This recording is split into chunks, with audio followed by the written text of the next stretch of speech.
taking you on a journey with me on what it looks like on my daily things that I do here in Nigeria. Since moving here to Nigeria, I have to consistently speak with my team, make sure everybody's applying to grants correctly, and making sure that my clients are extremely satisfied. In my last live stream, I think we talked more about like how you can earn income outside of the United States. And it's very important for you to start thinking about, targeting those different industries outside of the US. The same products and services that you have, you can do the same thing in a whole different country. And you could actually become a millionaire or a billionaire just by being that innovator or being the first person to bring that to that particular country. So this is like a usual morning for me here in Nigeria. What I do, I'm going to get on a Zoom call with one of my grant writers. His name is Jerry. And then we're going to dive into some grants, right? There's some new grants out here, some $100,000 opportunities that I think you guys should be aware of. So if you have any questions while I'm, doing my business thing, you can always drop your questions down below. Okay. So let's speak with Jerry. Jerry is one of my new grant writers, and I've been able to teach him so many great things. He's an awesome person. And yeah, so we're going to talk to him about grants. I would love for you to listen in because the things I'm going to be telling him, the things I'm going to be recording in progress with Jerry is some things that, some tips maybe you can use. So the first thing we are going to go over is we are actually going to go over we're going to go over Grants.gov, and then we're going to go into GrantWatch.com. So let me bring it up on my website on one second.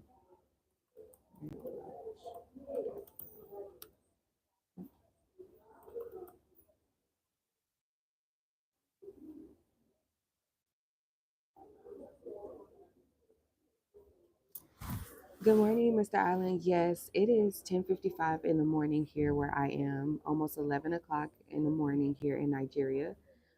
So yeah, I'm 6 hours ahead of you guys. So I see that you are up early or late. So I'm first going to go over grants.gov with Jerry. Jerry is, like I said, my new grant writer on my team. I've already certified him. He's absolutely amazing. For you guys to know, we don't use ChatGPT to answer any of the grant questions. So going through these applications and really developing that creative writing skill is what's needed. So yeah, so we're going to talk about this first. Thank you. Hey, Jerry. Thank you so much. Can you bring me a breakfast menu or something? Oh, that's fine. Yes. Thank you so much. Um, Good morning, Jerry. I can't hear you, which is crazy.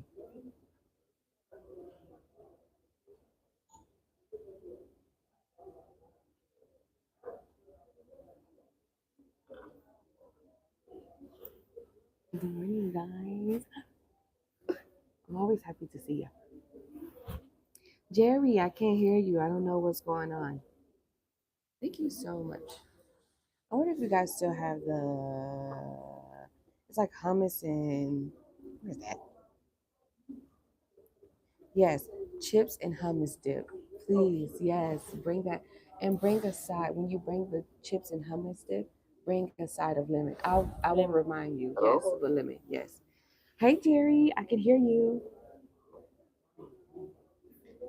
How are ya? Hello? Hey, Jerry, can you hear me? Yeah, I can hear you now. Okay, good, Good good. morning, Shelby. Good morning. How are you? How's Lagos?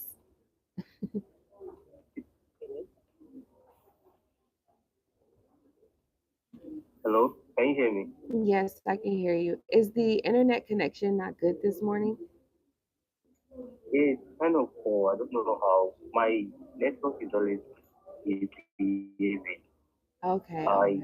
was even thinking of getting a Wi-Fi Yeah, router has a very stronger rate of network.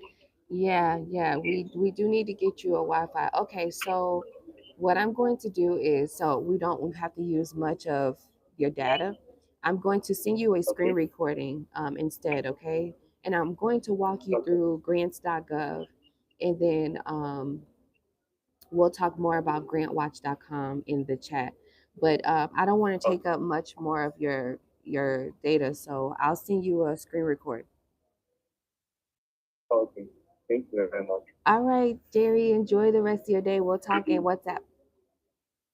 Yeah, thank you very much. I really Okay. appreciate it. All right, my pleasure. All right, so yeah, sometimes here in Nigeria, the internet in different places can be quite poor. Now, this is one country that has more than enough minerals and resources for them to be able to have much better internet, but it's a governmental issue that has nothing to do with me. So we are going to work with what we have right now.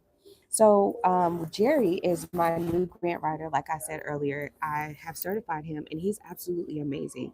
I love the way Jerry actually answers the questions on the grant applications, and it almost sounds like and seems like he's using ChatGPT, but he's actually not. He's been able to develop his creative writing skills, and he's been with me for about 8 months now since I've been here in Nigeria. He's also Nigerian. He's in Lagos, and he's also scouting out for some other business ideas that we can invest in. And one thing that I'm very adamant about when I'm in a different country and I'm investing in these countries is making sure that I'm providing jobs. So when I was in Panama, one of the things I did was I invested into the hotel, right, that I told you guys about. And so even though I'm not technically providing jobs, what I do plan to do is, developing some cleaning company that's pretty streamlined, that allows more of, like, my old cleaner and the person who used to cut my grass back in Panama. Well, they'll be able to have a consistent job and contract through me. And when this hotel is properly developed, then my cleaning company can do the cleaning for the hotel, right? Providing more jobs in Panama. And I don't even live in Latin America, but I'm definitely going to travel back. Me and my fiance, we're going to probably travel there and stay there for a little bit, because who doesn't like the Latin American tropics, right? Okay, so here in Nigeria, one thing that I definitely focus on is learning more about not only the economics, but how agriculture works in trade and exporting. And then also, what are some of the things that I'm used to back at home in the United States that I can bring here as innovation and be able to generate and create more jobs? So, like I told you guys once before, like, for example, waste management. In the US, usually on Tuesdays and Thursdays, or 2 to 3 days out of the week, we have waste management that comes by and picks up our trash, right? Well, that's something that is not offered in every country of the world. So you can be an innovator in that particular sector, and if you can also provide more jobs through that way as well. So there's a strategic way about going about it, right? But you have to take in consideration the economics of that particular country. Does their locals pay taxes?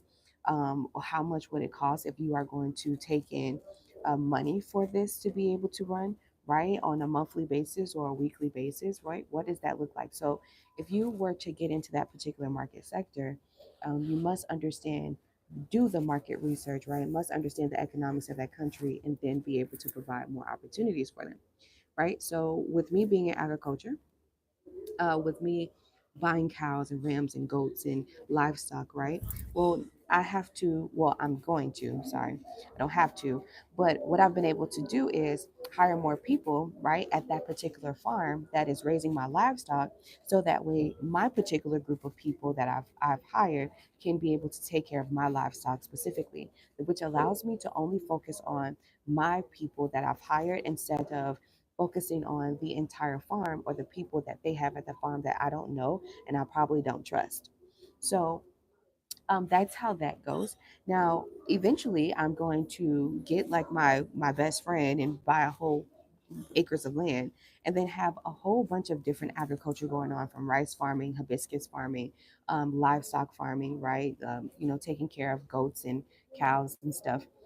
And so, what that would do is that would provide more jobs, right, for the people here, especially the ones that know how to garden, and especially the ones who understand um, the works, right, the work ethic it takes to um, take care of livestock, right. Like I said yesterday, that things can happen with having owning cows and things like that, right. A cow can potentially um, get a disease, right? Unfortunately, and it can die, right? So then that's money that you lost.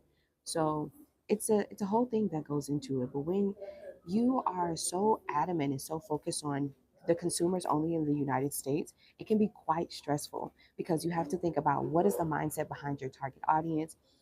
And sometimes it doesn't seem so optimistic, right? Because economically, everyone in the United States is going through something, whether you have lost your job and you're looking for another one. Things are very expensive. It's expensive to live. And even if you are willing to set some money aside for savings, you're really saving for your family or to help, create some sort of financial freedom for yourself so you don't feel like you're only working to pay bills. And so what I've been able to notice is that when I've changed my target market to, let's say, um, the UK, right, with my UK clients, one, the UK pound, which is their currency, is worth more than the US dollar. That's number one. So I noticed that when I book my consultations are $50, right? But I get paid more money, even though I still keep it at that mark, $50. I still get paid more money because I'm receiving currency in pounds. So it's just when it really trips me out, it really does, because I'm like, dang, what? Like, what? Because I charge more, right? So for my UK clients, I might charge like $50 or $60 for the consultation. So it can still be at the $50 USD mark for them, right? And then, but for me, I get paid $60, $10 more. You understand? So it's a really cool thing.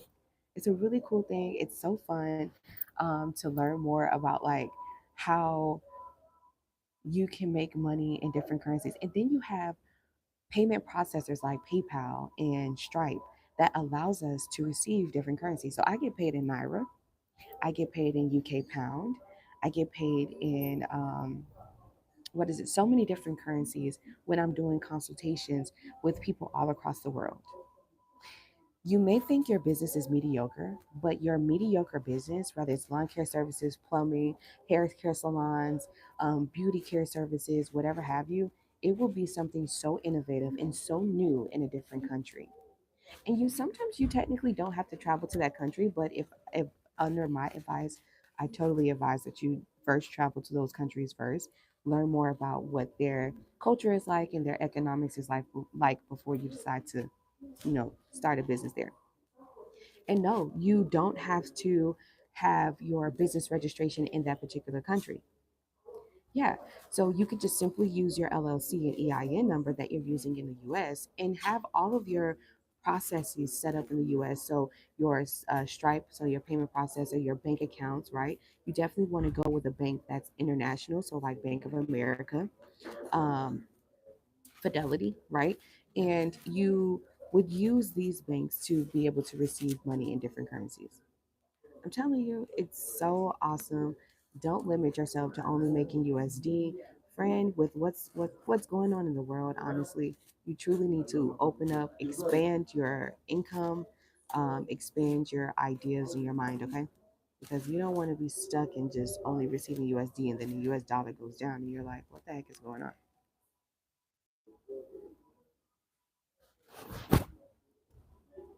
Mhm. So yeah, oh, I hope you guys can hear me well. Sorry. Let's okay. Here we go. I hope you can still hear me. Um, so what we got? What's the comments? Hey, friend says, that's definitely been a plan of mine. Shelby be winning me a few grants soon. Thank you, King. Welcome in to the chat. Equal opportunity consumer customers to ownership. Yes, I can't wait to move forward. Shall be awesome. Yeah. And it doesn't take much, right? It doesn't take much at all. If you receive income from a 9 to 5, if you can set aside $100 every paycheck and save up to, 700, $800, you can invest into things like um, cocoa and hibiscus. Hibiscus is very well known here, very a great product to invest in here. Um, so much that you can get into, right? So you don't want to limit yourself. We're going to start opening up our minds to and really getting into businesses that make earn income. All right, so really quick because I want to record this video for Jerry, right? So boom.com. I'm going to screen record.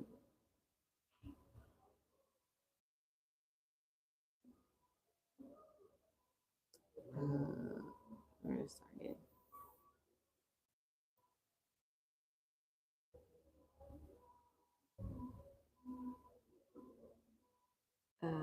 What is this? King, it says sent a gift, sent 100. Thank you so much, King. I truly appreciate that.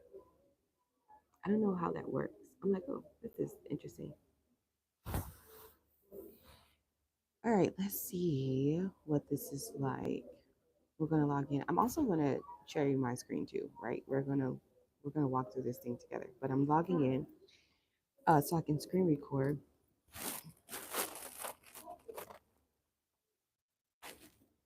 So I'm located. I'm at this one hotel called Nordic here in Abuja, and it's so freaking nice. It reminds me of home, honestly.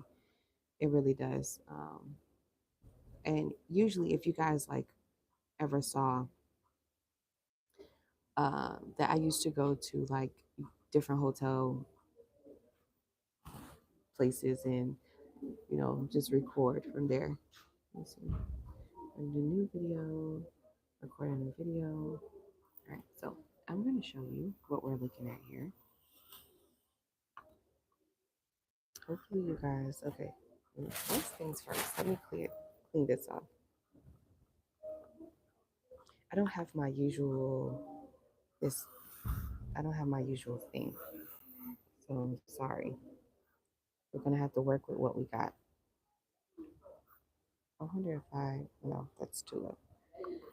All right, so this is Grants.gov. We're going to go over.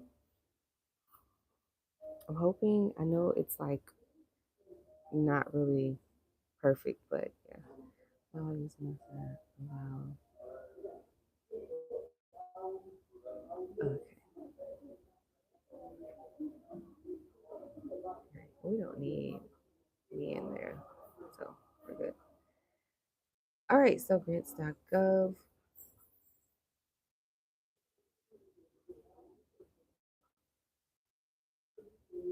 Okay, we're gonna record the entire screen.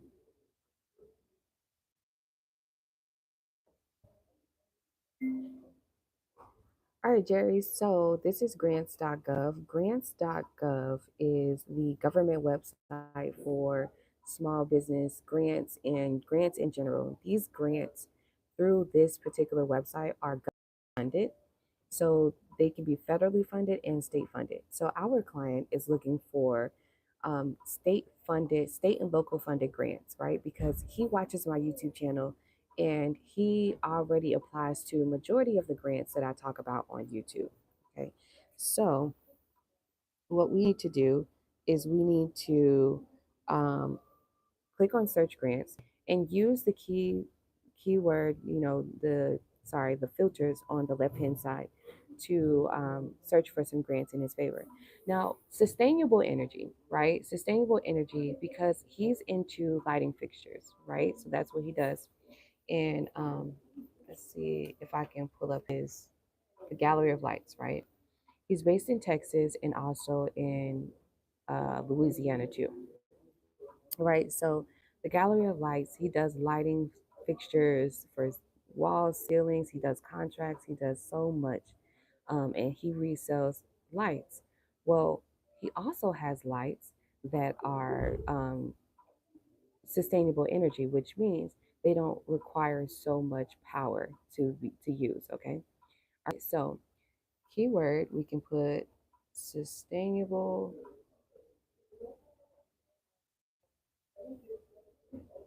energy, and then I like to just put, keep these two filters the same. We're going to click on grants and cooperative agreements because cooperative agreements could be like a government contract. Let's see. This is eligibility. We'll do all eligibilities, but for profit organizations and small businesses, that's what he is. Um, Everything else is like for nonprofits, and he's not a nonprofit. All right, so the category he's into energy, right? Let me see all categories. It should allow us to click both multiple energy. Let's see if there's one specific. Okay, energy, and we'll keep this as all agencies. Okay, perfect. So here's one. It ends July 1st. Carbon capture. So what you want to do is you want to click on the opportunity number. And then when you click on the opportunity number, it is going to give you all the details that you need about this particular grant. This is a clean energy grant. Um, this tells you how much money it has. Award ceiling is how much the most you can get for it. The award floor is pretty much 20 mil. It's a cooperative agreement, right? And then this tells you who's eligible, which he is a small business, so you're good to go. And then if you read the description, now I know this seems like it's a lot, but thank God for ChatGPT. You can copy all of this and paste it into ChatGPT and ask ChatGPT to give you a clear, direct summary of about 5 sentences to reassure you on who they are looking for this particular grant opportunity. Okay. And in order for you, if this grant aligns with what he does, in order for you to be able to apply to this grant, you have to, because it's right here, it's grayed out, you have to then create a register for grants.gov. All right. So that registration process is quite fairly easy. You would go through the application registration page. You would use the information that is on the grant form that he completed. So at the top, we asked for the login email and the password they would like for us to use. So you would use that information and then register him, and then you should be able to go back and apply to that particular grant. Okay. So that's how grants.gov works. You want to start here for those state and local government grants. Okay. All right. So I hope you guys got some of that information. Need starting up grants. Lots of great business ideas. A lot of them been going down many drains. Well, with grants, one thing I can say, friend, is Aquanetta, is that they want to give out grants to serious business owners who are very serious about their growth and what their business pathway is going to be like.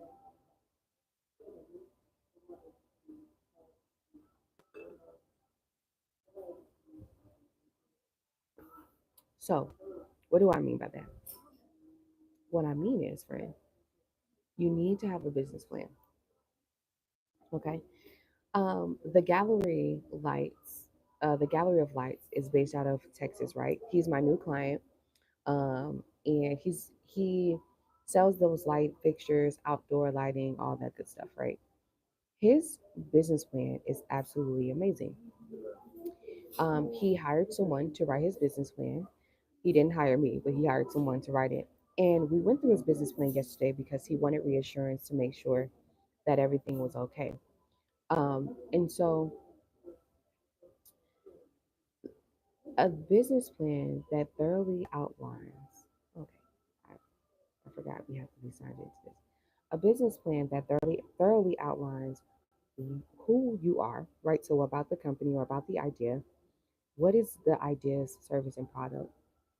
And who is this idea? Who is the target audience for this idea, right? So, what are the main problems that this particular person has, right? That you are selling to, and how are you helping them solve that problem? Simple. If you have all of that together, friend, you should be good to go, right? Business plan, pitch deck, 3-minute pitch video. All right, so we're going to do another one for Jerry.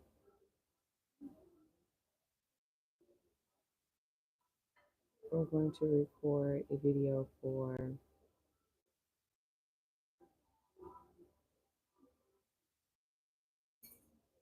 All right, so let's go over GrantWatch.com.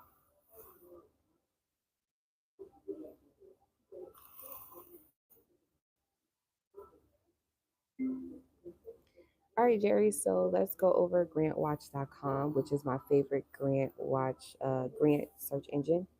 Okay, so I'm going to log in here so that way we'll be able to have access to these grants. When you first come here, click on Start Searching, so it'll take you directly to the Smart Filters. This is GrantWatch's Smart Filters. You want to enter in the keyword and all of the filters that are in place.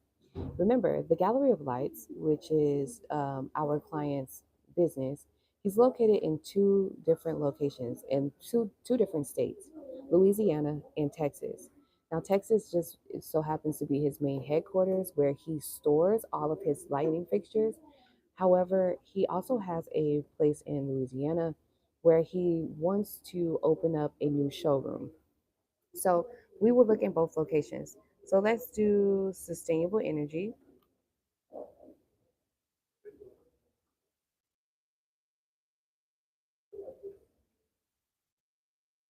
Energy. Um, and then, so when we come here, search by recipient, he's a small business. All right. Location, we're going to put Texas. We're going to start with Texas first. Texas usually has some really good state funded opportunities. You can also not only choose Texas, but you can choose Louisiana too at the same time. So we have Texas, and then we're going to do Louisiana. That's it. There we go. Louisiana. Okay. So Texas and Louisiana. See what I did there? You could put the city and you could put the county, but since we're doing state specific, Texas and Louisiana is good enough. Now choose categories. Now we're going to choose each category that aligns with our client. So our client is a Black Indigenous person of color. That's what BIPOC means. Our client is into it says community economic development. That's something different. So we have energy. We'll do entrepreneurs and startups. And let's see.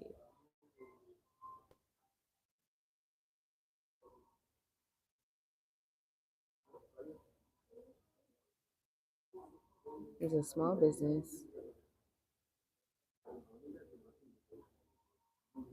Technology is something totally different. Okay, so I thought they would have sustainable energy, but I guess energy is good enough. So, energy, entrepreneur, startup, and small business, and BIPOC, which is an acronym for Black, Indigenous, Person of Color. Okay, good. So we have that. Funding source. All right, so we are looking for state, local government, grant opportunities. We can do foundations, but we're going to keep those two there. Deadline, we don't have to fill that out. Sort by, it's up to you how you want to look at it. A deadline ending soonest, deadline ending the latest, recently added. I like to go for recently added, and then we'll click on search. Okay, so let me see. All right, so it's not narrowing down. Let me see. Your search return to zero matches. All right, so let's see if we can do keywords sustainable energy. Let's see if we can change the. hmm, We're going to change the category, or we'll actually change the keyword because maybe the keyword is what tripped it up. All right, yeah. So I took the keyword out because maybe it's specifically looking for sustainable energy, which that's what we're looking for. But yeah. All right. So grants to Texas Electric Utilities Cooperative for capital projects. So electric utilities, we can take a look at this one. He has lights, right? He's selling light fixtures. So we can take a look at this one. Contracts for services, baby, USA baby formula manufacturers. That's not him. Property owners and business tenants in eligible locations to improve signage. Webinars for a series. Nonprofits, grants to USA nonprofits and businesses. Prepare webinars for related improving. So this is something different, something for farming. So you would just go through each of these and see which ones. Uh, yeah. Okay. So that see which ones are best for him. Oh, promote economic development. So this would be good too. Yeah. Perfect. All right, you guys. So that is pretty much. Oh, let me show you what it looks like. So when you have paid the $45 a month, or whatever have you, or even $18 a week, then you'll be able to. Ah, thank you. You can set it here. Thank you. You'll be able to view all of this information about the grant. So that's what I like about it, and this is everything you need to know. The lemon, ma, the lemon. Yes, thank you. Um, yeah, key program days, all of the application tutorial video, like everything that you need is there. Okay, this is Texas Energy Fund. So we can even use this website, right, to go through and see if they have any other um, energy grants that they're giving out, right? So yeah, all right, so cool. Yeah, you guys have some hummus. I love hummus and chips, and this is like so good. The chips are hot. Mm.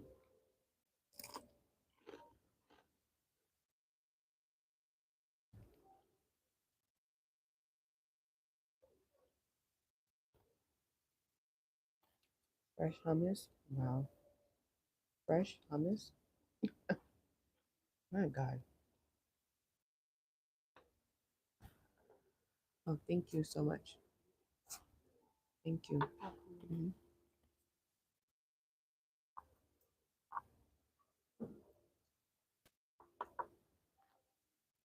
Yeah, I like lemon juice in my hummus.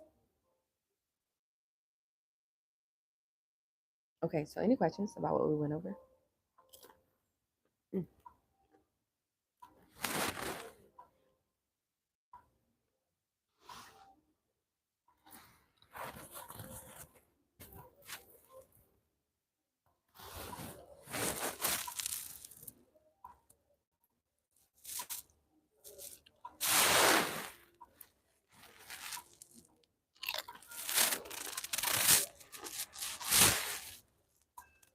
Mm.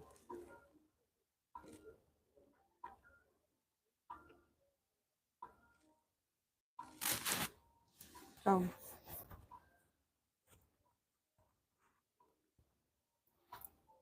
hmm, if you're looking for grants, right, and you don't find any,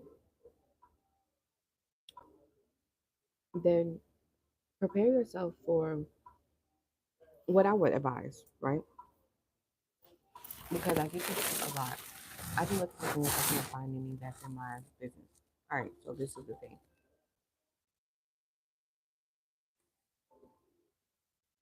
You want to go for grants that are for, let's say, if you are a woman entrepreneur, search for grants specifically for that. You also want to go for grants that are in your business industry. So if you're in sustainable energy, look for those, right?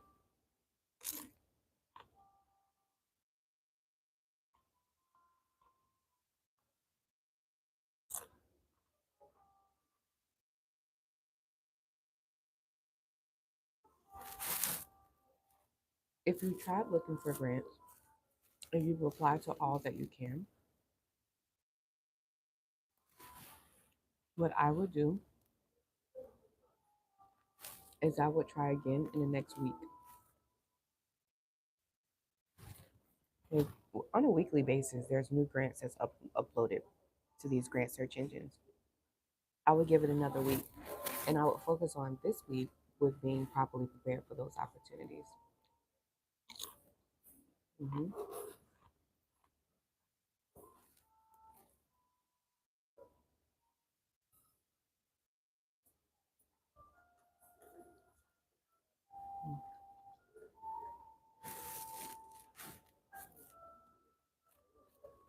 I think this one would be good.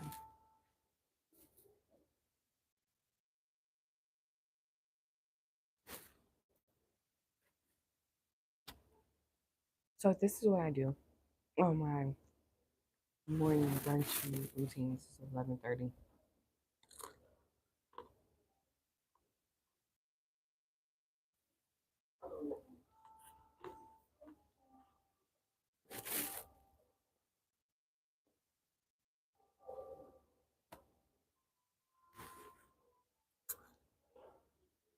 Let me see what's out here for you guys. I'm going to my grant list. I think Allstate is giving out some money.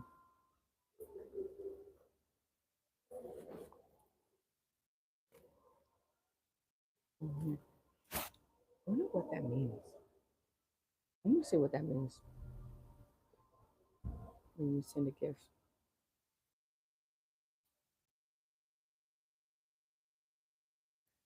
What else do I have to do today? I have a few meetings with some new clients. You guys are like really doing a great job with being consistent with trying to learn more. I'm happy I can serve you.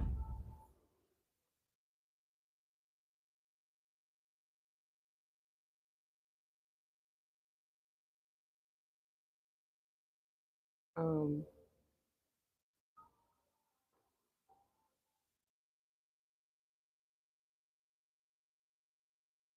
okay, let me see.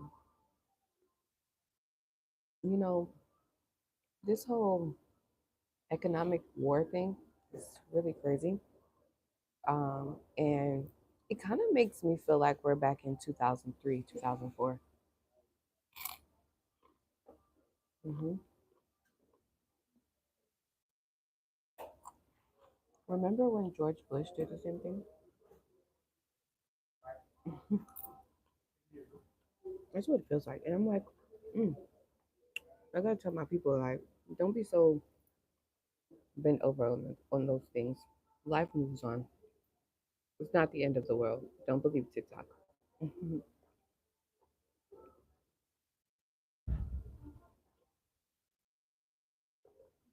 Hey, David. David says, let me see if I can read it.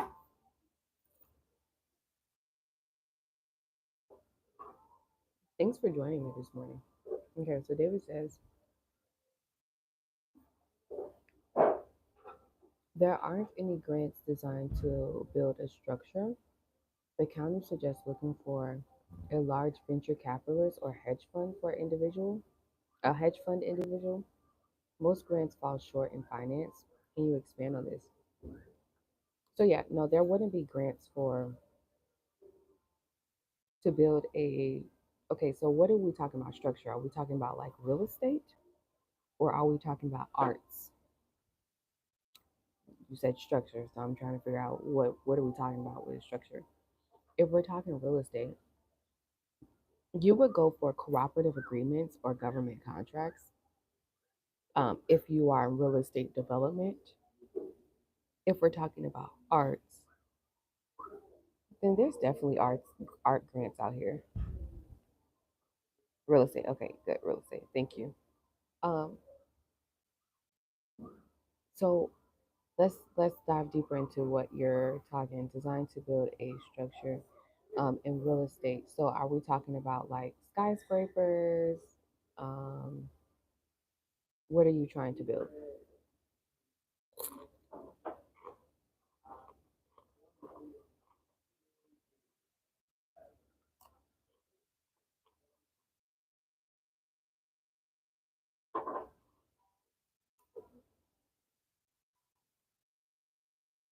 David, where are you located? If you don't mind me asking too. To own and operate an indoor baseball stadium. Ooh. So yeah. So how that works. If you want to own and operate an indoor baseball stadium, like a dome, you have to get investors. Um, and how it works is you would contract out to a developer. So if you were on the developer side, then you would get a cooperative agreement or a contract to be able to uh, build on that infrastructure to be able to build it directly. But because you want to be the owner of the dome and things like that, in most cases with these stadiums, they actually get investors. So, for example, the Staples, the Staples Stadium, AT&T Dome, um, they're all like partnered up with different investors. Okay, so that's not something that one person owns.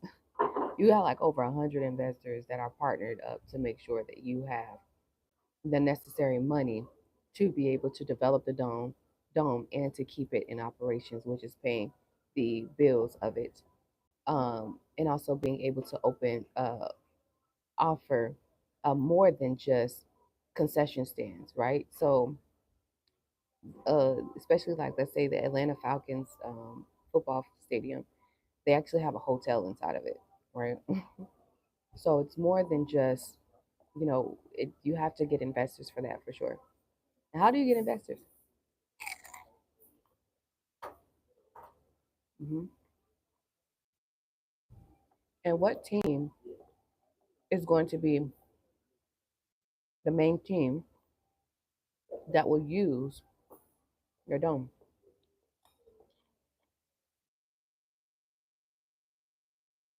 Is there already another baseball dome? And if there is, even if it's in another city and it's like,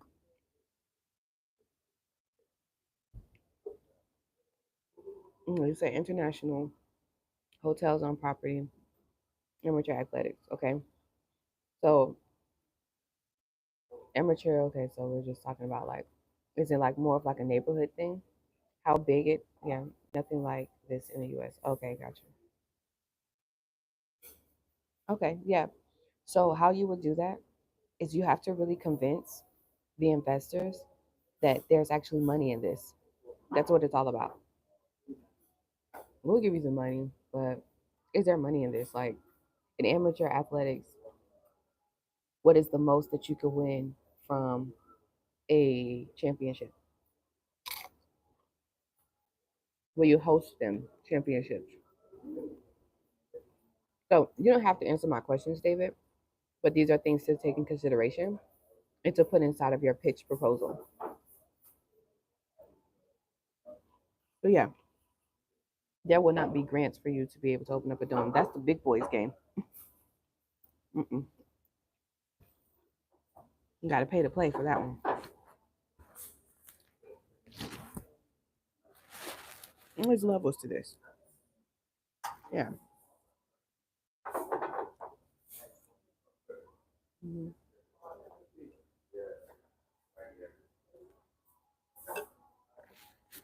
Yeah. So TV rights, merchandise, all of those things.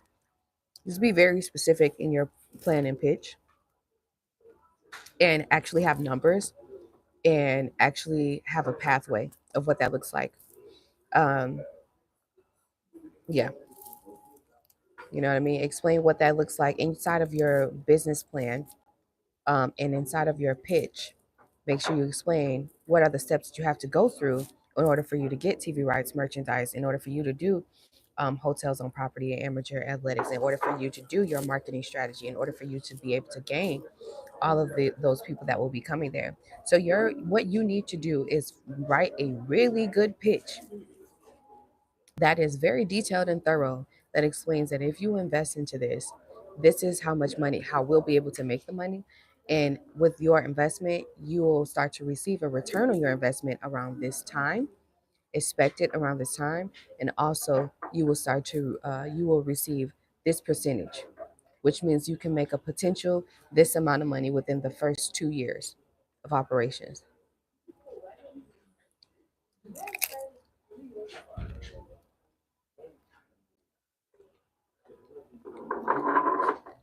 Mm-hmm.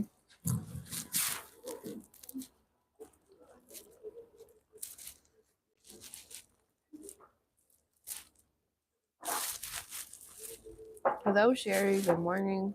It's still the morning. It's 11:38 a.m. Good morning.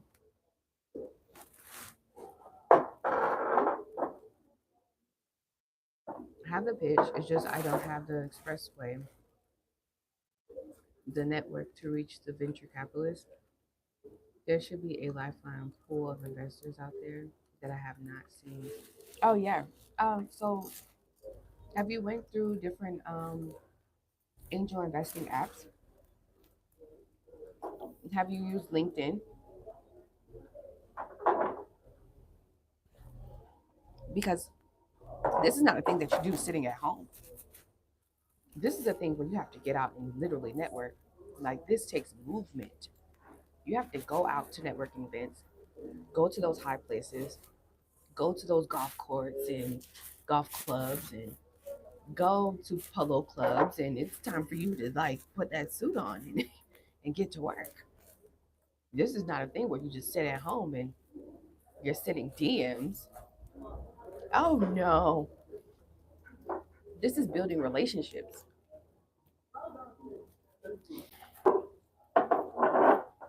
This is building relationships. One of the things that I'm doing with one of my good friends is I'm helping her gain high ticket sponsors for the different grant programs here in multiple countries in Africa for the main bank in Africa, right?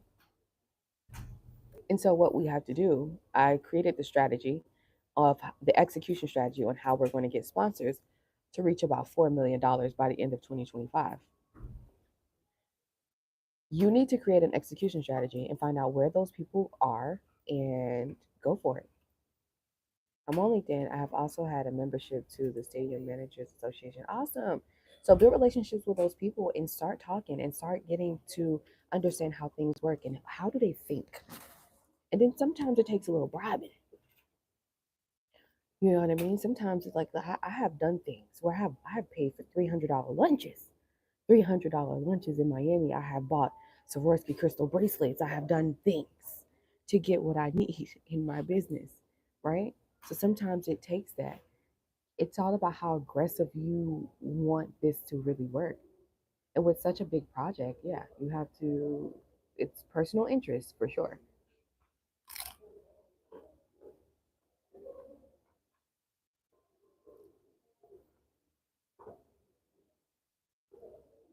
Hey, boss, how much to pay me to do the business grants? $420. $420, and I will apply to 5 grants for you. It's on my website, superchargemybusiness.com. I can put my website in the chat if you want me to.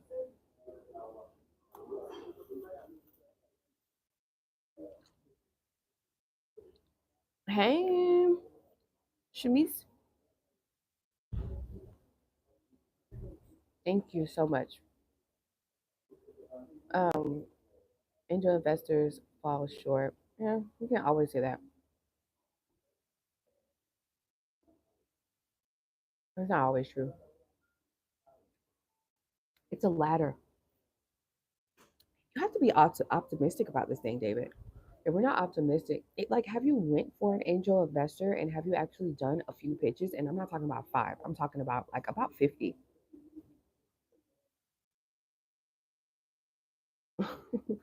At least 50. A friend of mine who did a podcast recently, pretty sure you guys know him. He did over what it was, yeah, 98 pitches. And on that 99th pitch, that's when he was able to actually get an investor. You guys might know him. doesn't stop at 50. And it's also relationships. You have to be optimistic and go for it. Gotta be optimistic. You know, by me being a co-founder to two tech companies, I'm going for pitches myself. You know how many pitches I've been on? Zoom, virtual, and in person? Yeah, we're reaching about 49.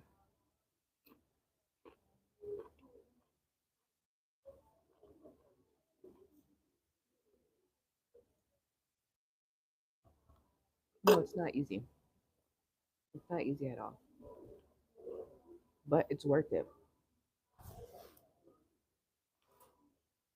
Yeah, Sherry, entertainment expenses. How do you know? And then you don't have to just go for angel investors. Come on, for a dome.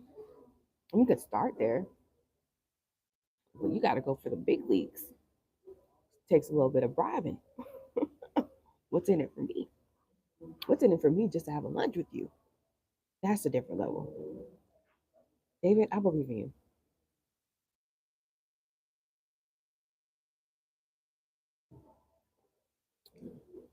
So, Father Knows Best is like, okay, can't grant, thanks for information. Okay, I guess you're trying to, so finish that sentence. How do you know? Or what? Boss says 5 grants, please do. Yes. So you want me to put my link in the chat? I think it's, if you want to, you can book a $50 consultation with me first. So that way we can talk more about it. Or you can just get straight started. If you have your business plan, you're ready to go, then yeah, I'll go ahead and apply to the 5 grants for you. But if not, and if you're not ready, let's get you grant ready. $50 for the consultation. You just go to my website and click on book a grant call. Yes? Okay, I'll put the link in the chat.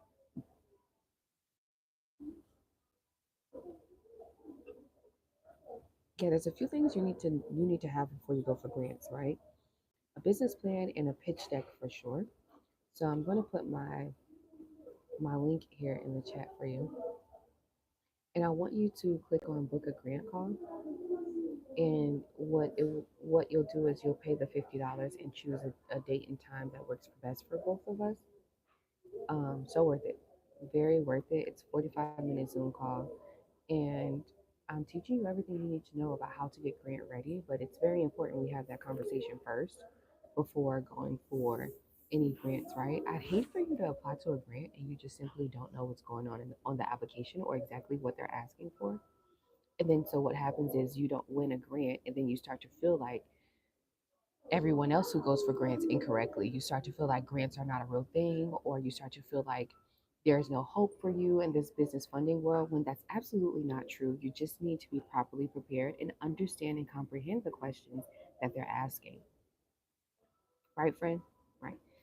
Um, Sherry says, I'm glad you covered your pricing because uh, scored your website and I couldn't find anything about pricing. Yeah, it most likely won't come up until you get ready to purchase. Um, so yeah, but yeah, that's how much it is. Okay, I can't give up. Thanks for information. Absolutely, keep going. Keep going. And I'm not saying not all the time is it a situation where you go for 100 pitches and you get that one out of 99. No,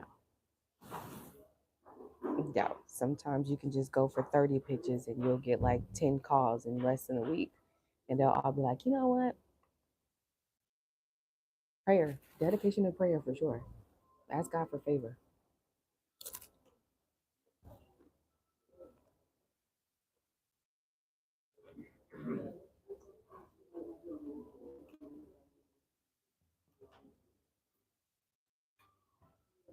Hmm. Will your will your grant applications that you apply for include startup businesses? Yeah. Hmm. Yep.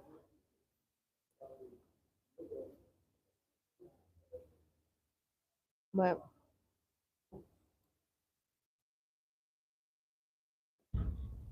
yeah, it will. Yeah. We go for grants that are very specific to what your business mission is. That's key.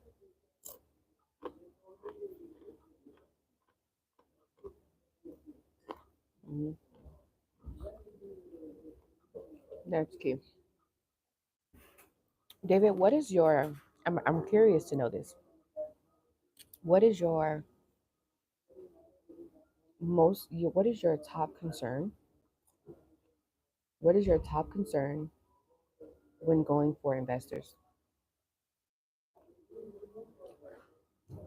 I think this is something that we all should talk about. What is your top concern when going for investors?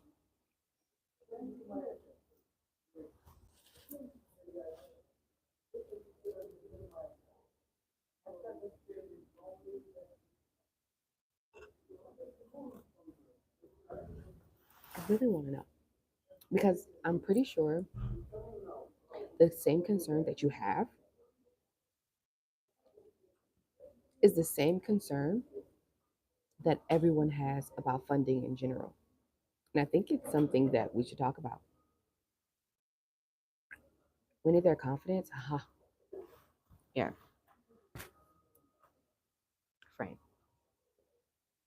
When dealing with investors, there's no way you can. You'll get an approval, you'll get a win, but gaining trust with your investors and winning over their confidence, like you said, that comes with time, with being in business with them.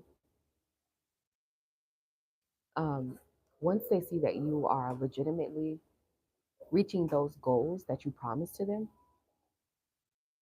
and you've been with them for a while, then you could have possibly won a percentage of their confidence or trust. But that does not come initially. They are, that's why you have to put in so much effort to pitch. That's why you have to put in so much research and so much time into delivering a detailed mission and goals and how they would make money, right? Because they don't trust you. And so they have to trust that what your business idea is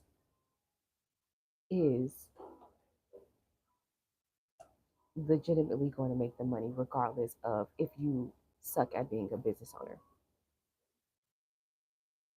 An example of this is,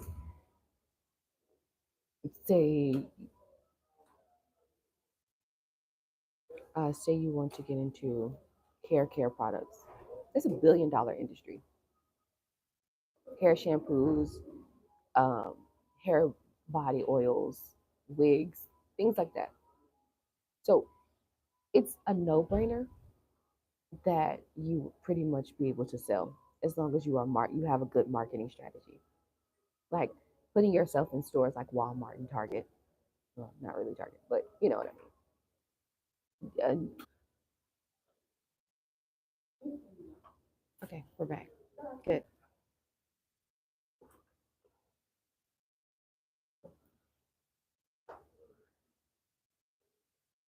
Let me make sure we're all good here.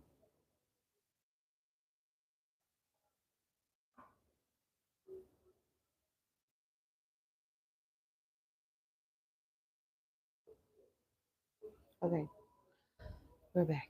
I wanted to make sure that we were all good. Sorry about that, you guys. My internet needed to refresh. All right, so let me read what you were saying, David. So, this new AI world we live in, you would think that all you have to do is post a project and investors should be eating up the communication line. No,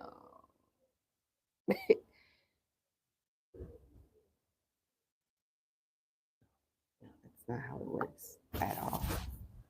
It's not how it works. Actually, there is a angel investing platform that you can go to. You can chat GPT it, right? What's the best AI? What's the best angel investing platform that I can use to post my project? So you can do that. They have websites like that. But then your question is like, I think sometimes you have to question yourself on what are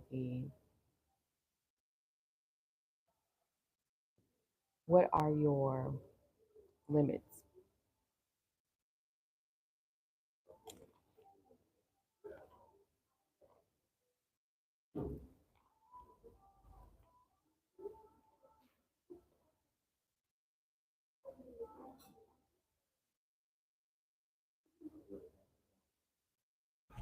Right. So I understand where you're coming from.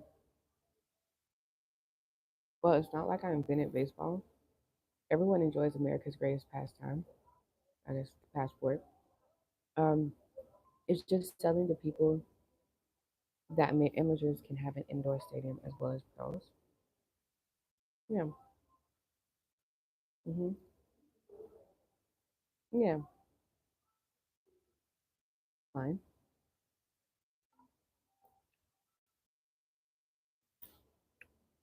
It's fine.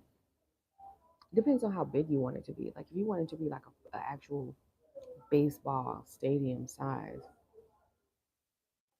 and you have to go for investors. But you can go for like um, state and local government funded opportunities if it's something more of like, let's say like like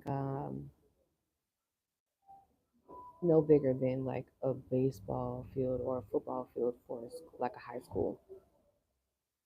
And if you can take over a public park, then what you would do is you would reach out to that public park. So say for example, the public park already has like a baseball or a tennis field and has like a rec center, right? And what you want to do is you want to add an indoor baseball dome. You can reach out directly to that that public park and partner with them. And what would be cool is if they're open to doing that, right? Partnering up with you to open up your baseball dome there. Then what you can do is you can ask them, you know, who are their investors, who are their partners and sponsors that they partner up with, and then you can start there in reaching out to them and asking them, hey, this will be a great addition to the park, so forth and so forth. You can also reach out to your state and local government, so to your county, and just let them know how it can be an economic development project for the area with being able to provide more jobs and being able to provide more of a safe space for those who play baseball amateur, get the community together so it's a community project. So if you can go that route too. To start, we want to crawl before we walk. We don't want to up fluff the fluff of a stadium. We just want the want the bare essentials, ceiling for. Okay, items you mentioned, I have done all that. Okay, awesome. So, and so are these parks open to doing that, or do you have to now you've been to the space where you have to buy the land and do all of that stuff?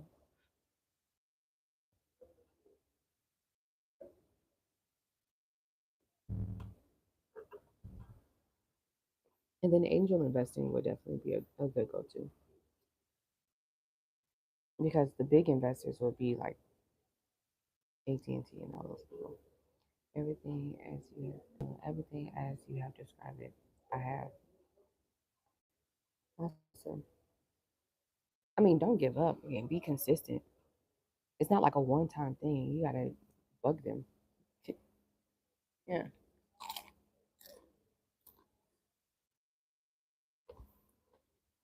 Mhm. Mhm.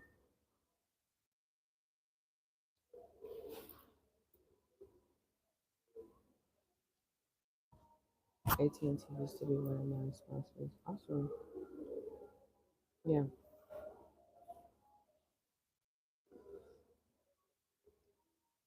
We're employees of AT&T and of other energy companies. Oh, okay. That's awesome. So yeah. Do having a conversation with them on a smaller scale of what it looks like to invest into this dome doesn't hurt. They've been a sponsor, so now investing is different. Um, but yeah,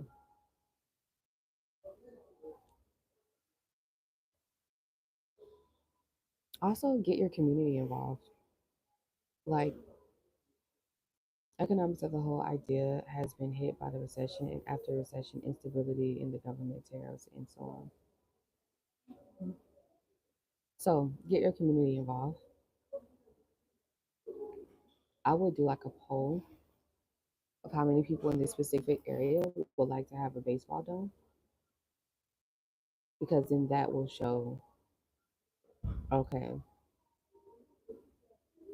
this area would like to have this. This area would, it shows community efforts, and it will also help push the reasons for why, even though whatever is going on politically and economically, why this dome should be available. If any weather disasters happen, guess what? They can use the dome shelter.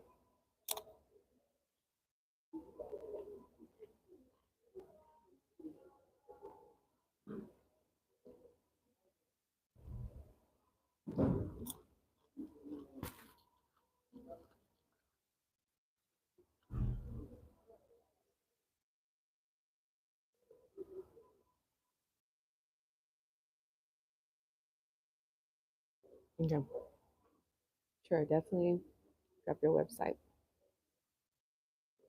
But I pray all goes well for you. Seriously, it's consistency is key. Consistency is so key. Um, and yes, and also taking in consideration of what's going on economically where you are. Uh, this is why I focus on international and global business dealings, because you have to really worry about what's going on in one specific area where all of your money is your source of income. But I do pray that things go well for you. I know that you want to do something different and you're very innovative in your idea. So, yeah, awesome. Mhm.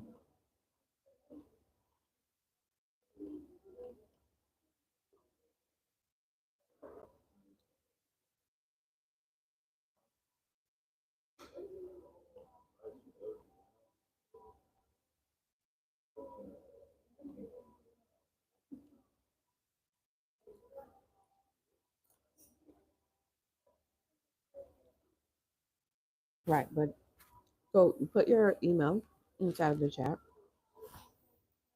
Even though you've used weather events to try to sell the idea, I was coming from a standpoint of um, weather disasters. So if there is a really bad storm in Illinois, and you have homeless people or single families that need a shelter, you can use it as a shelter, right? I've been in the grassroots of coaching little basketball as well, baseball as well. This is how I found this idea. Awesome. Yeah, it'll take consistency for sure. And if I'm hope, I would like to see your website. I mentioned that in the website. Yeah, just put your website in the chat. I would like to see like who is your other partners who also believes in your idea. Because in most cases, you want to have a group. You want to have a group of people that all can push forward with this idea. If you already did little league baseball, it would be so cool if all the other coaches was agreeing in agreement to your idea, and then they can also potentially help you as well. Um, one coach or a few coaches can go out there, just board members right now. Yeah, exactly. So that's good. Good. You have board members. So yeah, I mean, keep going. It sounds like you're properly positioned. You just gotta keep going. It's the investing game,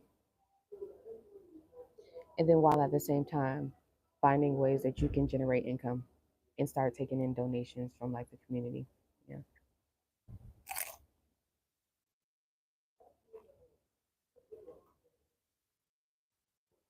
Hmm.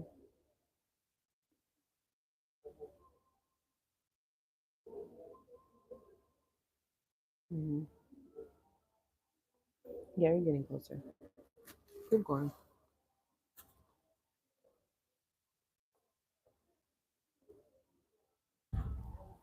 That's awesome. Hmm.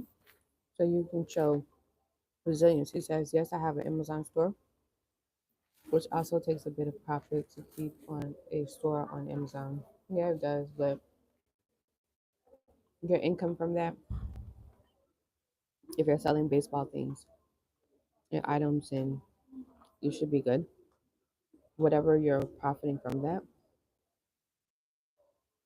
goes into the business bank account.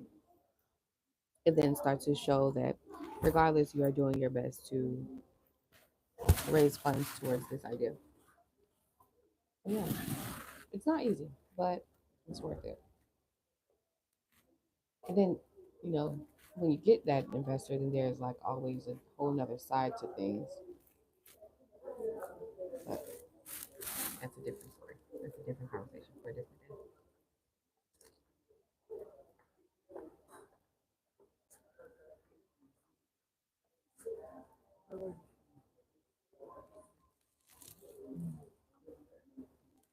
So, you guys have any other questions?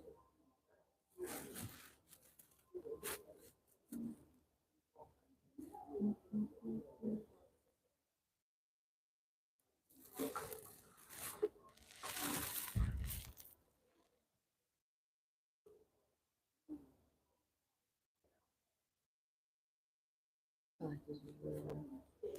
Hi. Can you bring me water with lemon? Yes, please. Thank you.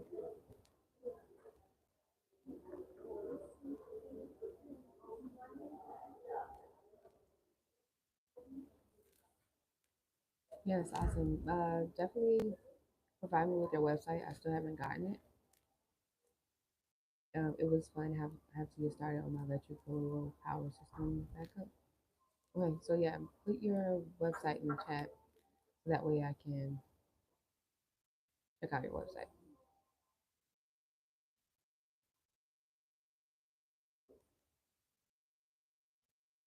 Um,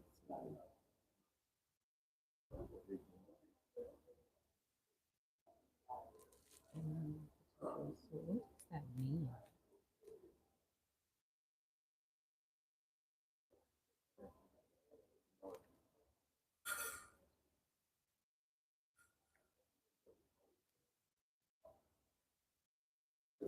I don't understand what it means. Okay, live chat.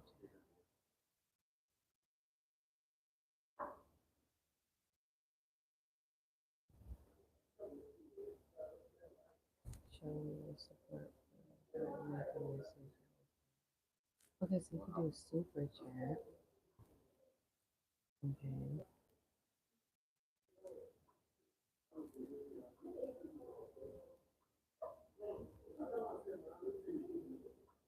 Okay. Have a great rest of your day, David. Thank you so much for joining the morning side chat. Really do appreciate it. And definitely stay safe during these weather conditions. All right, so I'm trying to see something, guys. I apologize for that. Thank you.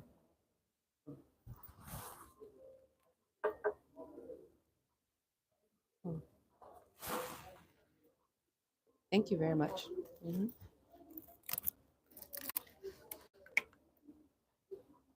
Yes, thank you.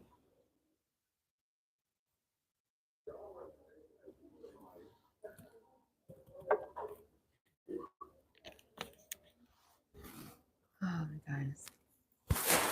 Let's check on Jerry, shall we? Let's see if Jerry is doing good. Seems like he's doing pretty good.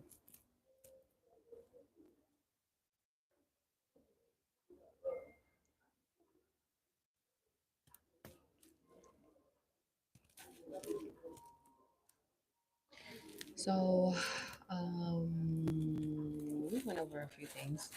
We went over grants. I showed you grants.gov. I also showed you GrantWatch.com. We talked more about investing, new investors and stuff, which is really fun. We also talked about what it looks like for you to apply to a grant, how to be properly prepared. And honestly, I'm just on here early, just showing you guys like what I do on a daily basis. And it's quite a soft life, to say the least, to say the most, I guess. I don't know. um, Something that I've been definitely wanting to do here in Nigeria is get into a new physical hobby. So I like tennis. So I think that's something that I'm going to get into. I found this, well, one of my neighbors, she's really nice, and she goes and she plays tennis. Now, she's pregnant, so she should not be playing tennis, but she's going to allow me to, um, go to where she plays tennis and introduce me to her tennis coach. And hopefully, Shelby's going to gain a new physical hobby. Now, I've done archery. Archery is a physical hobby that I truly do enjoy. And it's fun. It's very fun. But sometimes it can be a lot on my fingers, pulling the thread or the bow. So, and I just wanted something new, right? I've been doing archery for about 2, 3 years, so I'm ready for something different.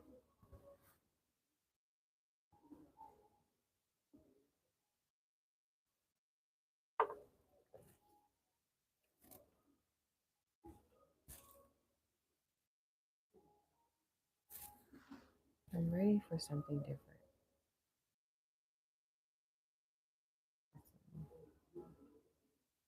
Today's the 24th. Subscriptions.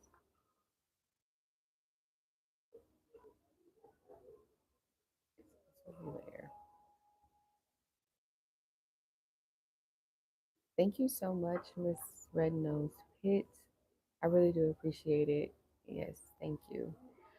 Which, by the way, planning a Nigerian wedding is not easy. Planning a wedding, I think wedding planning is not easy in general. But this is really, it's really challenging to say the least. And it's simply because I have to take in so many things in consideration with traditions from his side. And, I'm Black American, so I don't have much of a tradition. I mean, I'm Christian. He's Christian too, so I don't have much of like a tribal tradition, is what I mean. And and it's also like, can I be transparent? It's also the feeling of, like, I really do want all of my family to be able to come and experience Africa and also to come to my wedding. But it's also the realization, right? In a perfect world, I would, you know, I don't know, have everybody get on the same plane and come to Africa, come to Nigeria for this wedding and be in Africa for 1 week. But in the reality, um, I am mentally and emotionally preparing myself for the fact that the people that I really do want to be at my wedding here in Nigeria probably do not have the availability or just have the availability to come. Um, like my auntie, right? My auntie, she's been working for Emory Hospital for about 20 years in Atlanta, Georgia. And she's like the staffing manager or something like that. She has a pretty high position. And so she's needed. She's really needed. And she's literally like the closest person I have to like my grandma. She's my grandma's, which is my mom's first daughter. My mother. My mother is a situation where I would have to pay out of pocket for her to come round trip and pay for accommodations. But it's is she willing? And my brothers and my sister, right, my big sister, who has 5 kids, and she's not struggling, but she's making ends meet. The reality of her coming, probably not, likely not. My dad, who because he is a felon, he probably won't get approved for the visa to come here. So, and that's like a really big part in the wedding, especially traditionally for Black Americans, whereas you have your father that walks you down the aisle. So I'm at this point where I'm mentally preparing for the realization that my family, probably won't be able to make it. And I will not have a wedding in America. And that's simply because if I do, it will be within this presidential term that Donald Trump's there and president and presidency. And the challenge with that is I would hate for my fiance or my husband to come to America just so we can have an American wedding for the sake of having my family there, right? To please my family when there's a possibility that he ICE might take him at the wedding. So I refuse to have a wedding in America. And also, the quality of my wedding wouldn't be as great and grand and traditional and heartfelt as it would be here in Nigeria. So that's where I'm at. I'm at the realization of they might not make it, so and and I know this because the person who I chose to be my maid of honor for my wedding, she's I totally understand where she's coming from, but she sent me a voice note and she said, "I don't want to commit to being your maid of honor, even though I'm truly thrilled and happy for you, but I don't want to commit because I don't know where I will be in July of 2026." And I understand that, right? My friend is in doctorate school and she goes to doctorate school in a totally different country in Antigua, and it's not cheap. She's an American citizen. And so she has to pay double the price to finish school in Antigua to be a doctor. I know these things. And I also know that she's having to, you know, during the summer, take on a summer job so that way she can be able to pay for classes and things like that. So because I understand that, I totally understand if she cannot commit to being my maid of honor. And that hurt my feelings. But it's like, eh, there's no hard feelings to her. It's just like, I really wish that I had the, I guess, let's say, everyone in my family and in my friends that I grew up with and that I've met through college was financially stable or was able to be able to do things and be able to travel. I don't have that like friend group where we can just pick up and travel and go to Santorini, Greece.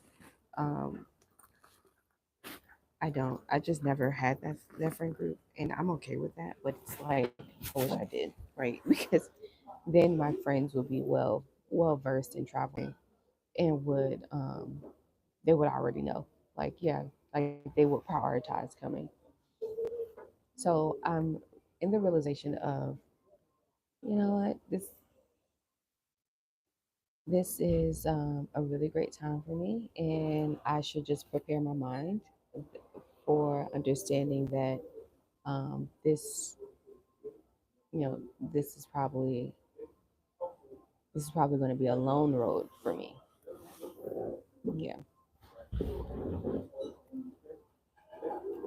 but it's been cool. It's been cool planning a wedding.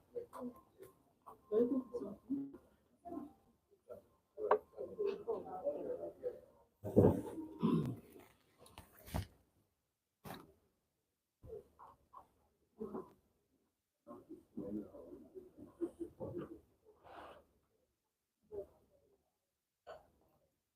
so let's open up this studio dashboard.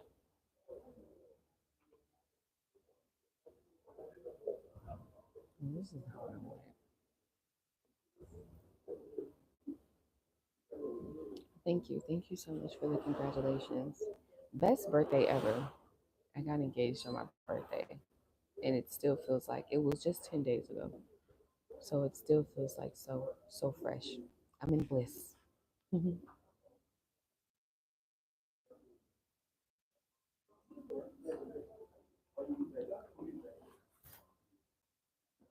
Mhm.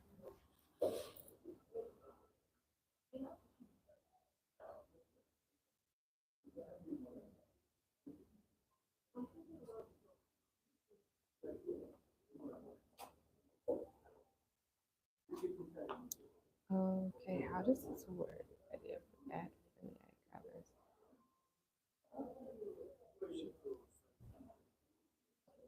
Let's see if get in.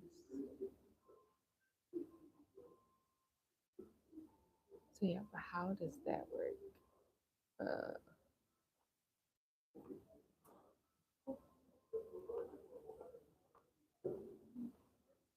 what questions do you guys have for me? Let's see what I can-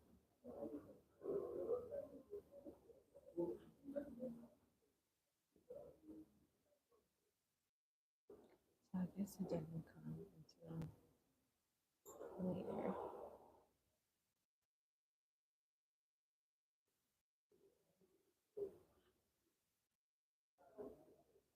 Wait, but yeah. So you guys, we're just relaxing for the day. I'm going through my daily things.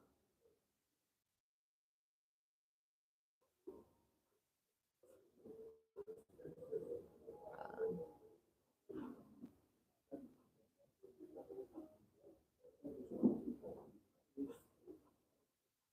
my friend and her husband is in Nigeria now celebrating their maybe fourth year wedding anniversary. Oh, congratulations to them.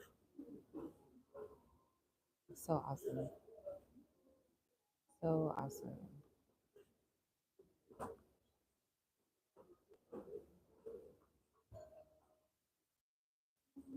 So awesome.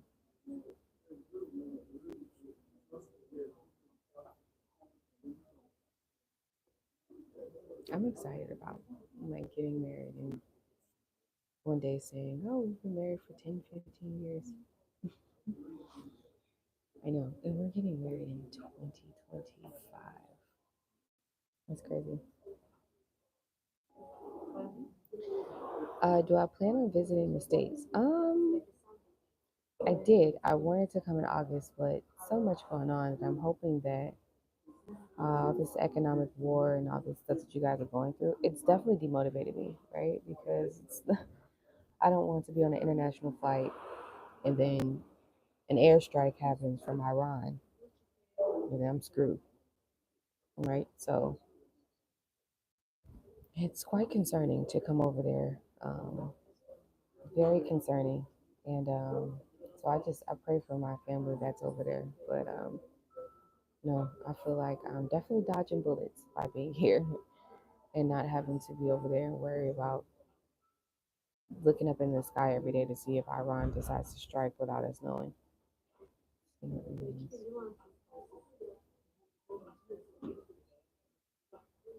And it's really sad. Really sad. I hate that.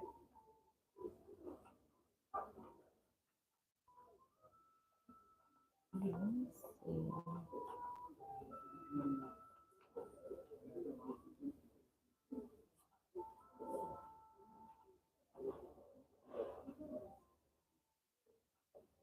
I don't know how does this work.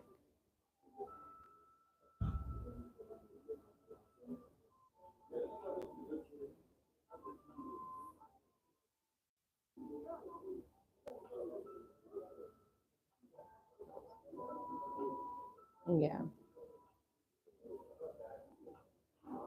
yeah, it's not. I talk to my mom like all the time about what's going on politically, economically, and culturally. So much going on over there. I've been here in Nigeria for so long that I low key think that I would go through a small, slight culture shock if someone of a different race calls me the N word in public. And then I would be super ready to come back home to Nigeria.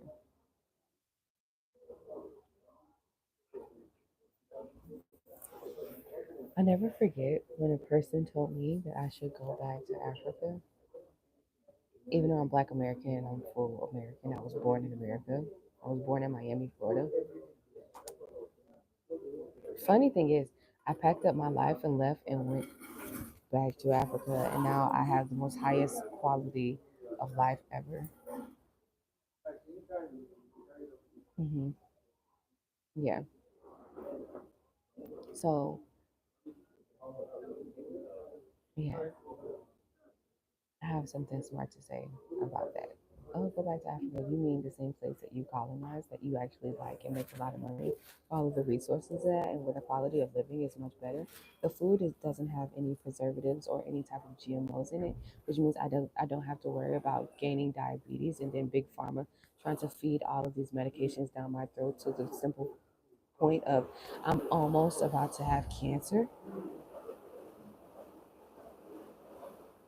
And then when I get to have the symptoms behind these medicines, then I have to actually go to your hospitals where you're actually trying to kill me quicker because I'm a Black woman. Wow.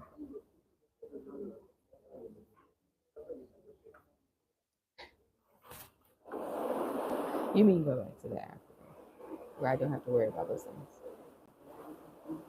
So I think I would have a culture shock for sure if I went back to the US and I'm like,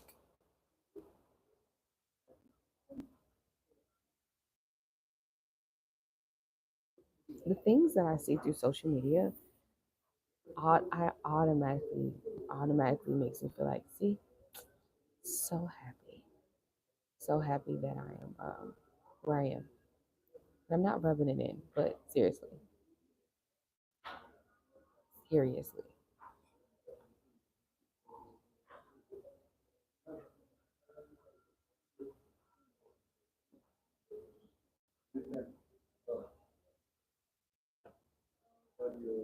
Good morning. How are you? It's afternoon for me, but good morning for you. I think it's 6 a.m. for you guys, Eastern time. 6:30 a.m. So I'm 6 hours ahead of you. So top of the morning on this Tuesday. hmm hmm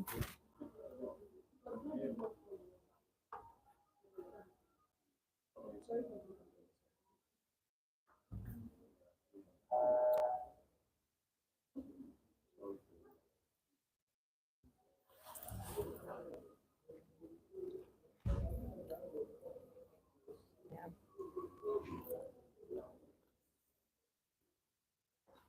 So how are you guys feeling?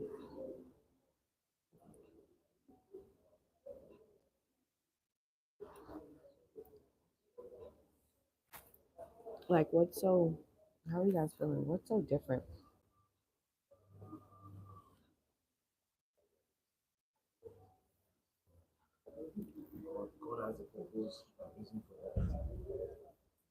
So different. Like, how are you feeling with all of this going on? Or is it just, I still have to go to work and pay bills. So, eh.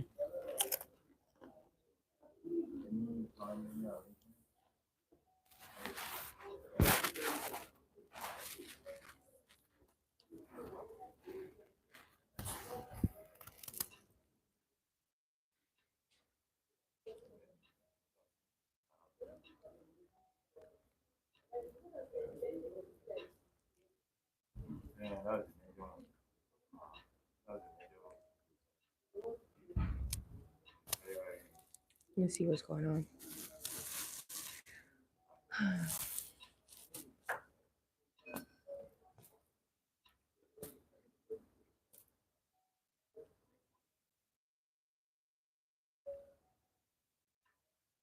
That's not what I wanted.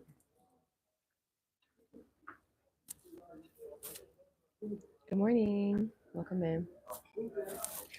KFC, Kentucky Fried Chicken, is giving out $10,000. Called the KFC Foundation, KFC Fried Wishes. Oh, that's cute.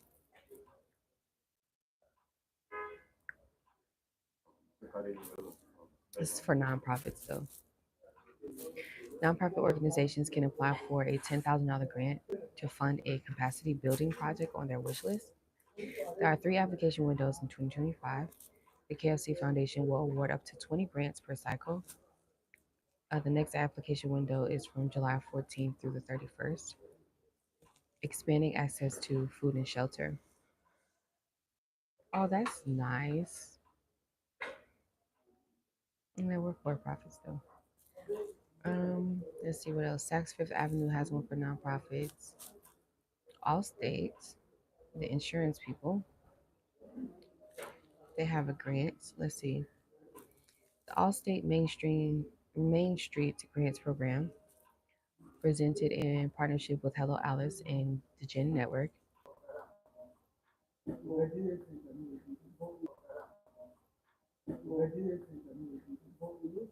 I'll put it back.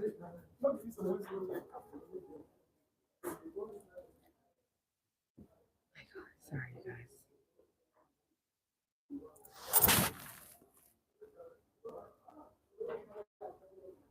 Sorry, my fiance was calling on my other phone that I'm connected to Wi-Fi to. All right, so what was I talking about? Okay, so Allstate is giving out a $1.2 million um, grant opportunity. This initiative is designed to close the national wealth gap by investing in local businesses that power main streets across America.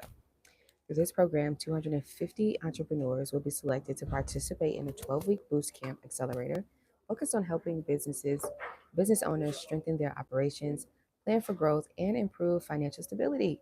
A selected group of 63 participants will receive a $20,000 grant to invest in tools, growth strategies, or resources that strengthen their business operations. This program is your opportunity to build a stronger, more resilient business with the support of national experts, peers, and capital investment. Free. Hello, Alex.com. Let me show you.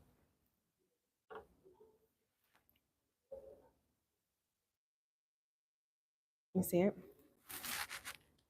250 entrepreneurs will be selected to participate in a 12-week boost camp accelerator. 63 will receive $20,000 in grants. Visit helloalice.com. Well, that's a really good one. I need to do a separate, short video about that. 20K for 63 participants. The 250 entrepreneurs will be selected to participate. How does this work?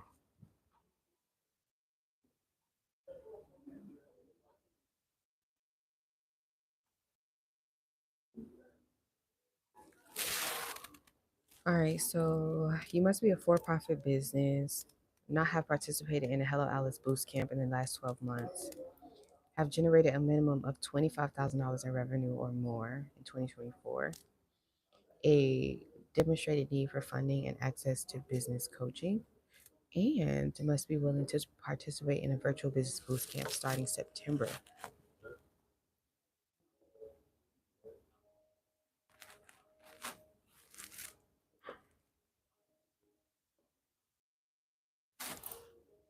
I'll stay on as long as I can. I got an 8 a.m. Eastern time Zoom. Oh, okay. Oh, congratulations. I hope the Zoom goes well. Yeah, I've been on here for almost like 2 hours. I've just been the whole purpose of the live stream is just to kind of show you guys what my day to day operations are here in Nigeria. At the beginning, when I first started this live stream, I talked more about earning income in different currencies and what it's like to target other customers in different countries. Um, sometimes like with you building a business in America, you're so focused on like only earning income in USD and only targeting those people in America, right? But you don't have to limit yourself. I'm a grant writer for God's sakes, and if I'm able to write grants for people globally, most people, when I first started my business, most people didn't believe in what I would do. Some people still don't.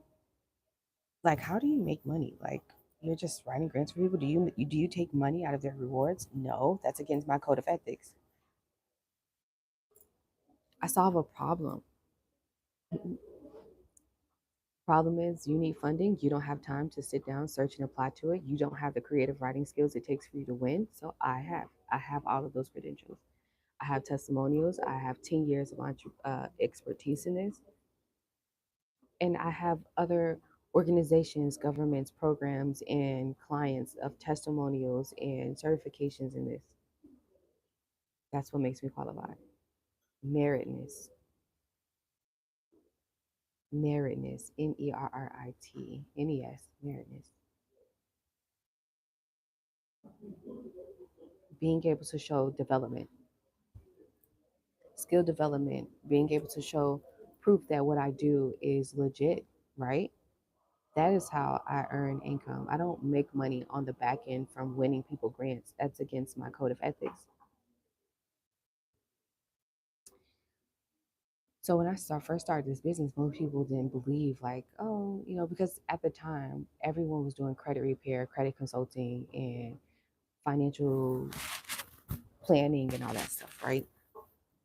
So it just seemed like that was more of a legit thing. Like, oh, credit consulting, that's better because you're actually fixing people credit. They get to see results, all of that good stuff.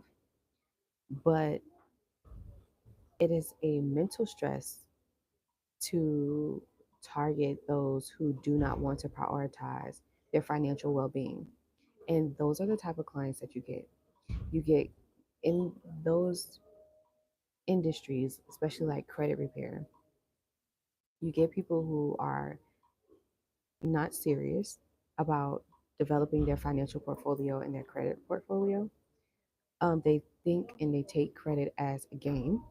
So they think it's like a game and you could just repair your credit and take things off of your credit report and then go back and then get a Mercedes Benz and then don't pay off the Mercedes Benz and think you can have that wiped off of your credit through repossession. They think it's a game. And there's no commitment to developing their financial portfolio. And there's no commitment to them even learning more about economics, right? And the and different ways that they'll be able to scale with having good credit and building relationships with banks. So when I used to do credit repair, I used to drain myself a lot with trying to educate my clients, majority of the Black American community, about the importance of having good credit. And this was way before COVID. And then I decided to target more small business owners. Reason why is because small business owners, especially seasoned small business owners, so you've been in business for about 2 years or more at least, and you make a certain amount of money, right, income annually. When I'm very specific on my target clients, I've been able to not have so much mental stress. And small business owners are more serious about developing banking relationships and about their development process and reaching their business goals, because it's business, right? You have to be serious. But so when I transitioned into grant writing and small business development coaching, I took necessary classes. I volunteered through small business development centers in the SBA, and I started to learn more about the basics of small business development and about grants, and I developed that skill. And now here we are, 10 years in the game, 71% successful grant writing rate, and that's because I put in the time and I persevered through all of the people that believe that there's no money in grant writing. There's no way you can make money in this.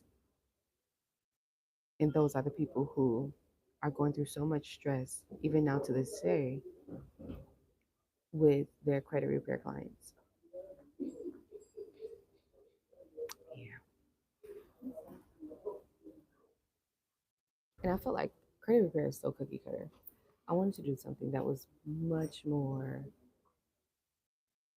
um, mentally stimulating and challenging. So yeah.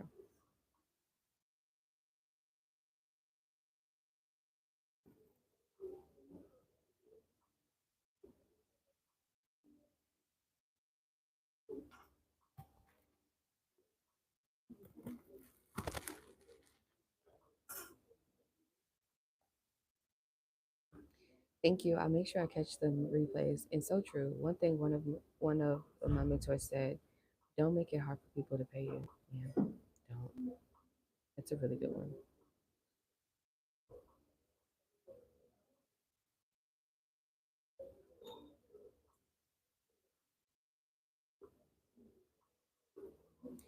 All right, so AT&T is giving out a $50,000 grant. It says take your business to the next level. Build your brand with AT&T Small Business Contest. It's a contest. Apply below for the chance to win $50,000, a year of AT&T service with a new device, and the opportunity to share your small business story. Cool.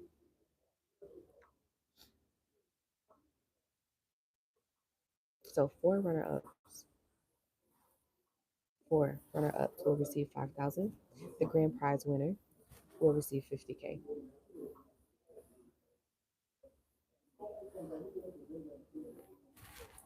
All right. So before proceeding to the application, confirm that you can answer the yes to all of the eligibility questions. So, are you nominating a small business, yours or someone else? Yes. So you can nominate another business, which is cool. Is the business 50 employees or less? Yes. Is the business registered? You have to be registered in the United States. You have to be 18 years or older. And then you have to view all the contest rules and regulations. So what does that look like? So Allstate is giving out $25,000 to, I'm sorry, not $25,000, $20,000 to 63 winners. So you have that one. Then you have this AT&T one that is giving out a grand prize of 50K or at least 5,000 just for being a runner up. Let's read more. So it says the contest consists of a skill based competition divided into two distinct phases as detailed herein. In the entry phase of the contest, entrants meeting the age, residency, and business requirements set forth below who are interested in participating in the contest must submit the essays as defined in detail below. Each such eligible individual name in the submission of the essays in the contest shall be herein referred to as the contest entrant. Um, yep. So you submit an essay contest. Okay. At the end of the entry phase, phase two of uh, so in so at the end of the entry phase, two panels of judges will judge the contest entries based on the judging criteria as defined below. All entries shall be judged by the first panel of judges made up of marketing industry professionals. The five entries scoring the five highest total scores in the opinion of the first panel of judges will be declared the finalists of the contest and will then proceed to being judged by the second panel of judges made up of a group of five industry executives. Okay, so that's cool. The one finalist entry scoring the highest score, total score in the opinion of the second panel of judges will be declared the potential grand prize winner. And the remaining four finalists will be declared the potential runner-up prize winners. So they will get the $5,000. How to participate, apply tab, or you can nominate. You can nominate a business. All right, so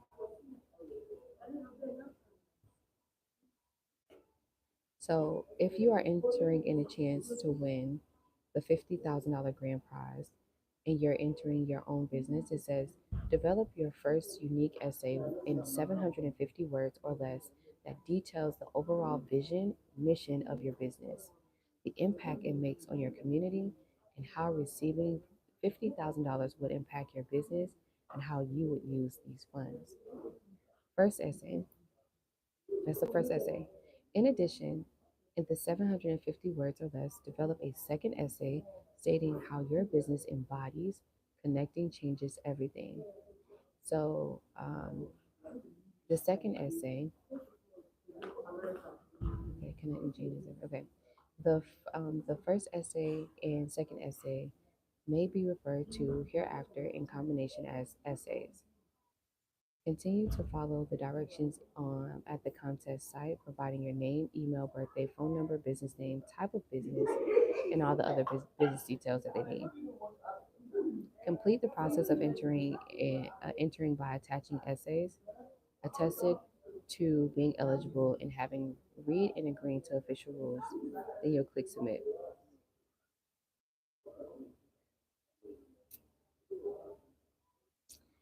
Only one contest entry per eligible business may be submitted in the contest. This is 50K. I'm going over for sponsored by AT&T.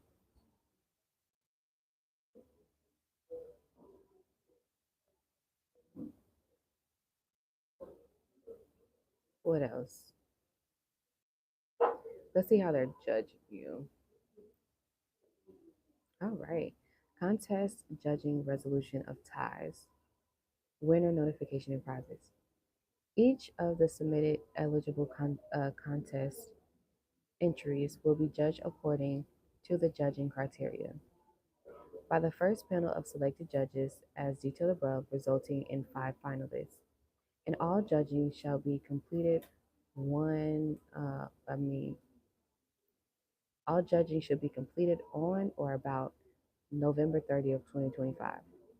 At the end of this judging, the one finalist declared the potential runner-up prize winners of the grand prize winner will receive 50K.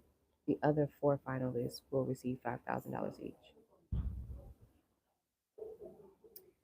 All right, so this is the judging criteria. Hey, welcome in. So you can get a potential of the highest 33 points in 3 categories. So they are judging you based on your alignment with connecting changes everything. So alignment with connecting changes everything. So you need to know connecting changes everything.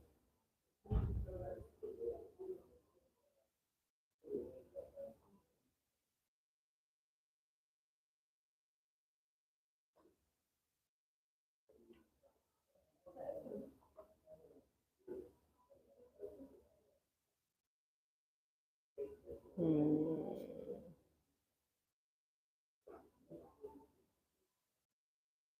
She's connected 2024 grant winner. Um, Spotlighting women athletes who are striving to make their dreams different. So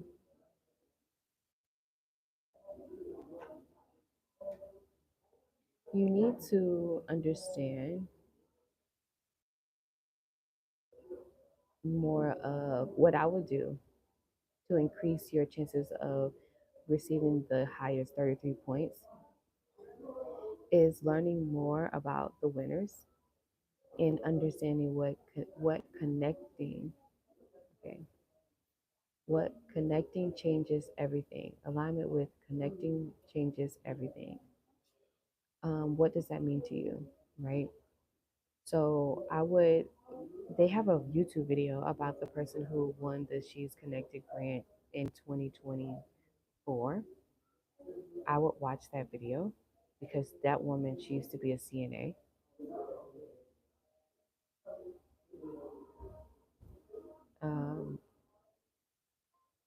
She founded Daisy Medical Institute to empower students, many of whom are emancipated foster youth in Los Angeles, while providing them with the necessary training and support to become CNAs.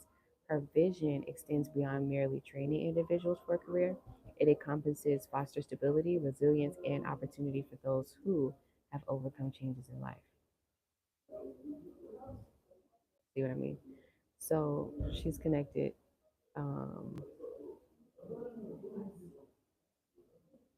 Connecting changes everything. Do you have to be a woman in order to apply? No, that's not true. It doesn't specify that.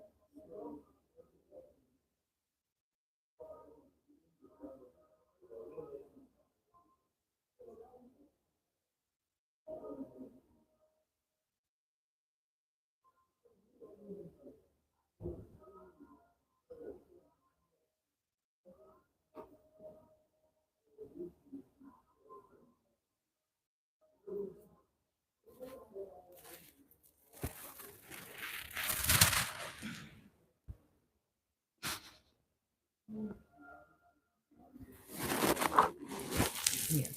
So this is really cool. 50K. Um, okay. How was the day? Fantastic. What's up? Oh, he is? Oh. Is it driving? Oh, you've been with him the whole time? Oh, you don't want something to eat, you know? Oh, I don't want him to come. Try some hummus then. Okay, well, we can go home. Here. No, I'm pretty much done. I've been on here for about 2 hours. But I'm going through this quick grant really quick. Okay, so, all right, bye. Enjoy your day. Hummus and chips. The second category is you can get 33 points in. Eat it. It's good. It's good for you. Strength of story, overview of business and its purpose. So, what's your story like? And then number three is community impact. So, they're judging you on three different um, categories, and you can get 33 points, the most for each of them. 50K, that's not bad. And then Allstate is doing, I'm going to do shorter videos talking about these grants. So, it's really cool. There's more grants out here, so make sure you guys are going for them. I've been on here for a long time. Um, so I even gotta go. I'm gonna talk to you guys later. And definitely book a one-on-one consultation with me so we can talk more. But thanks so much for joining me for about 2 hours on this live stream. I will speak to you guys later. Okay? Bye bye for now.